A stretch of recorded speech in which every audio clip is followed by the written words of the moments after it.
Kualitas udara ibu kota menjadi sorotan dalam sepekan karena berada dalam posisi 10 besar terburuk di dunia, bahkan sempat menjadi peringkat pertama.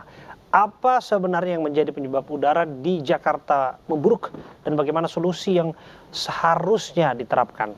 Dan untuk membahasnya sudah bergabung bersama kami anggota Komisi D DPRD DKI Jakarta Pantas Nenggolan. Kami juga sudah mengundang perwakilan dari Badan Kepegawaian Daerah Jakarta terkait rencana work from home namun belum bisa bergabung. Saya sapa Pak Pantas. Bung Pantas, selamat malam. Ya, selamat malam Bung Abraham. Ya, Bung Pantas, salam sehat selalu ya. Penting bagi kita untuk menjaga kesehatan karena kita berdua sama-sama ada di wilayah ibu kota yang kita ketahui belakangan ini kualitas udaranya memburuk.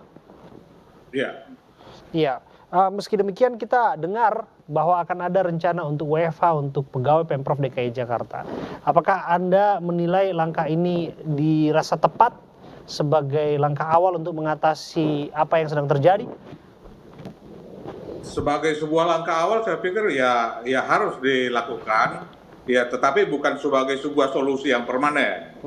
Nah, sebagai langkah awal untuk mengurangi emisi, ya itu harus dilakukan. Kenapa? Karena penyumbang terbesar terhadap emisi udara kita adalah transportasi.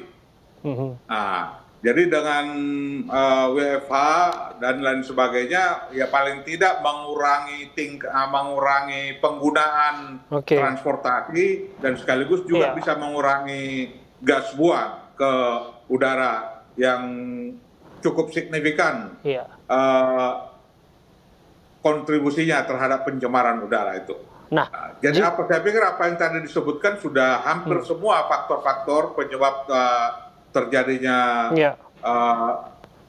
buruknya kualitas udara Jakarta harus diantisipasi. Yang salah satunya adalah mengurangi penggunaan transportasi termasuk energi fosil, beralih termasuk juga ya mungkin yang lebih permanen ya hilirisasi seperti yang digaungkan oleh pemerintah kita. Iya, saya masih membahas mengenai rencana WFH. Kalau kemudian ini dirasa langkah yang tepat, menurut Anda signifikan tidak? Karena yang dibatasi hanya pergerakan dari PNS, Pemprov DKI Jakarta, yang kita ketahui betul sesungguhnya jumlahnya tidak begitu besar bila dibandingkan dengan pegawai swasta yang ada di ibu kota. Iya, tapi paling tidak sebenarnya wujud keprihatinan pemerintah kepada atas buruknya kualitas udara DKI Jakarta, maka perlu ada langkah segera walaupun mungkin tidak terlalu signifikan. Saya pikir itu perlu sebagai sebuah respon cepat. Bung Pantas, lepas dari situ apakah kemudian tidak mengganggu nantinya untuk pelayanan publik, mengingat bahwa PNS yang mengurusi administrasi publik bekerja dari rumah? Ya mungkin dengan masa-masa pandemi COVID kita sudah pengalaman juga melakukan WFH, tetapi sekali lagi dengan tidak mengurangi kualitas layanan kepada masyarakat. Ada pekerjaan-pekerjaan yang memang tidak bisa dilakukan lewat WFH, maka hal itu saya pikir harus dilakukan dengan pertemuan, katakanlah pertemuan langsung seperti rumah sakit, termasuk juga layanan-layanan yang lain. Belajar dari pengalaman sesungguhnya dari pandemi kan WFH sudah lazim dilakukan untuk mengantisipasi waktu itu penyebaran COVID-19 ya.